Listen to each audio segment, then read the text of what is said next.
हाँ जी मारुति जी, कैसे हैं आप? अच्छा जी, मैं आप जी की बात करवा रहा हूँ जगजीत सिंह जी डंडेयाल जी से। आप प्लीज एक बार बात कर लीजिए, वो हालचाल पूछना चाहते हैं आपका। हेलो। हाँ सत श्रीकाल जी, सत श्रीकाल, कैसे हो? ठीक है। अभी हम लोगों को पुलिस वैन में पुलिस सुबह 10 बजे से ही घुमा रही है। नहीं, क्या कह रहे हैं आपको ये लोग? कुछ बता नहीं रहे हैं। अच्छा, कुछ नहीं बता रहे, वैसे ही पकड़ रखा है। इनका कहना है कि यहाँ पे चुनाव है, आप साइकिल मार्च नहीं निकाल सकते हैं जब तक आप दिल्ली इलेक्शन कमीशन से परमिशन लेके नहीं आए। तो नहीं। तमिलनाडु में आपको साइकिल मार्च किसानों के समर्थन में नहीं निकालने दिया जाएगा। और ये बात कह के हम लोगों को गिरफ्तार कर लिए और सुबह 10 बजे से ही पुलिस वैन में बिठा रखे हैं और घुमा रहे हैं, कहीं खड़ा भी नहीं। अच्छा, अभी तक आपको इन लोगों ने ना तो कहीं पे किसी अरेस्ट भी नहीं किया, उसमें कोई थाने धोने में भी नहीं रखा अभी आपको? नहीं। ऐसे ही घुमा रहे हैं? हाँ। कोई अधिकारी है आपके साथ यहाँ पे कोई? नहीं, अधिकारी नहीं है, सिपाही हैं। अच्छा, सिपाही है केवल? हाँ। और अधिकारी की गाड़ी आगे है। वो भी आपके आगे लगी हुई है? हाँ। अच्छा, वो के आगे। पुलिस वैन के आगे अधिकारी की गाड़ी भी है? हाँ।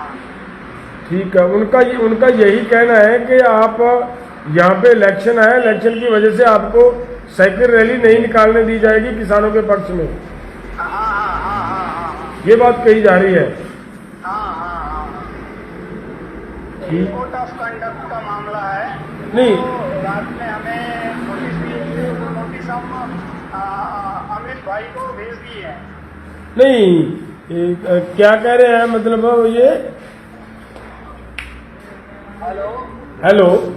हाँ। ये लोग आपको ये बात कह रहे हैं कि ये मतलब आचार संहिता का मामला है? हाँ। नहीं, आचार संहिता का मामला अब इतनी जल्दी कैसे हो गया? हाँ, ये कह रहे हैं कि आचार संहिता का मामला है और आप यहाँ साइकिल मार्च किसानों के सपोर्ट में नहीं निकाल सकते हैं।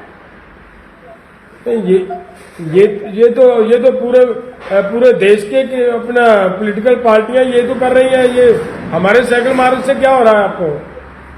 हम ये बात उनसे कहे तो हम लोग स्वामी विवेकानंद आश्रम से जब साइकिल मार्च निकाल रहे थे तो आरएसएस के कुछ लोग और बीजेपी के कुछ लोग वहाँ हम लोगों के साथ हो हल्ला भी किए और पुलिस हम लोगों को वहाँ से चेज करके सुबह से ही बैंड में घुमा रही है। मतलब आरएसएस के लोगों ने भी और बीजेपी के लोगों ने भी आपके साथ हो हल्ला किया? हाँ। इसका मतलब गुंडागर्दी हो रही है, इसका मतलब ये निकलता है? हाँ, गुंडागर्दी कर रहे हैं। चलिए करते हैं इसका कोई ना कोई सोल्यूशन निकालते हैं हम। हमारे साथ टच में रहना आपने। ओके भाई। ठीक है जी, ठीक है, थैंक यू। सत श्री अकाल भाई। हाँ, सत श्रीकाल जी, सत श्रीकाल। किसान दोस्तों, आज तुसी सारे आप सभी लोग ये देख रहे हो कि जो हमारे 8 स्टेटों से कुछ किसान बच्चों ने, किसान भाइयों ने एक साइकिल रैली कन्याकुमारी से शुरू करने का एक प्रयास किया था इस किसान आंदोलन के पक्ष में। और ये यहाँ तक घबरा चुकी है ये केंद्र सरकार, ये बीजेपी की सरकार, कि वहां तक पहुंचकर उन लोगों को सुबह से पुलिस ने पकड़ा हुआ है और अभी तक उन्हें वहीं मतलब उसी वैन में, पुलिस वैन में घुमाए जा रहा है। अभी हमारी बात हुई है उन भाई साहबान के साथ, उन लड़कों के साथ।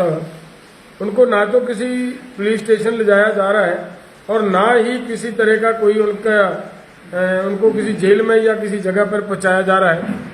तो एक बात जो सबसे बुरी और सबसे चिंताजनक बात है हमारे लिए वो ये है कि उन लड़कों ने जो हमें बात बताई वो ये बताई है कि जब वो शुरू करने लगे थे हम अपनी रैली, तो उस समय उनका वहां बीजेपी के गुंडों के साथ और आरएसएस के कुछ लोगों के साथ थोड़ा बहुत डिस्प्यूट हुआ है वहां पे आकर उन्होंने उन लोगों के सब ऊपर हमला करने का प्रयास किया है। तो हमें चिंता इस बात की है कि अगर अभी तक पुलिस ने उन लड़कों को कहीं पे नहीं पहुंचाया, जेल में नहीं पहुंचाया या थाने में नहीं पहुंचाया, तो हमें डर इस बात का है कि कहीं ना कहीं वो ऐसे ही गुंडे कोई और ना हो जो पुलिस की यूनिफॉर्म में वहां पे फिर रहे हों और वो उन लड़कों का नुकसान करें। मैं ये चाहता हूं कि हमारे चोण कमीशन को इस बात पे तुरंत संज्ञान लेना चाहिए और हमारी मानयोग सुप्रीम कोर्ट को भी इस मामले पे तुरंत सुमोटो एक्शन लेते हुए उनकी खबरसार लेनी चाहिए। सरकार को, तमिलनाडु सरकार पर यह दबाव डालना चाहिए ताकि उन लोगों की जान को, उनकी जान और माल को किसी तरह का कोई खतरा ना हो, और ये बात की बहुत जरूरत है। और हम संयुक्त किसान मोर्चा की ओर से उन सभी जो भी आदमी हमारे इस आंदोलन के समर्थन में कहीं पे भी प्रोटेस्ट कर रहे हैं, कहीं पे भी कुछ करेंगे, और संयुक्त किसान मोर्चा वहीं पे उनके साथ है और उनकी मदद करने के लिए हम वचनबद्ध हैं और उनकी मदद करेंगे हर हाल में। और ये मतलब ऐसा कहीं पर भी नहीं होने दिया जाएगा कि किसानों के साथ कोई ऐसा करे। हाँ, हम इस समय पंजाब में आए हुए हैं, तो हम अभी पंजाब गवर्नमेंट के साथ बात करने का प्रयास कर रहे हैं कि पंजाब गवर्नमेंट इस पे तुरंत कोई ना कोई एक्शन लेते हुए उन नौजवानों को बचाने का प्रयास करे। अभी हमारी कोशिश है कि पंजाब सरकार के अधिकारियों के साथ हम बातचीत करेंगे, बातचीत करके इसका कोई ना कोई सलूशन निकालने का प्रयास कर रहे हैं।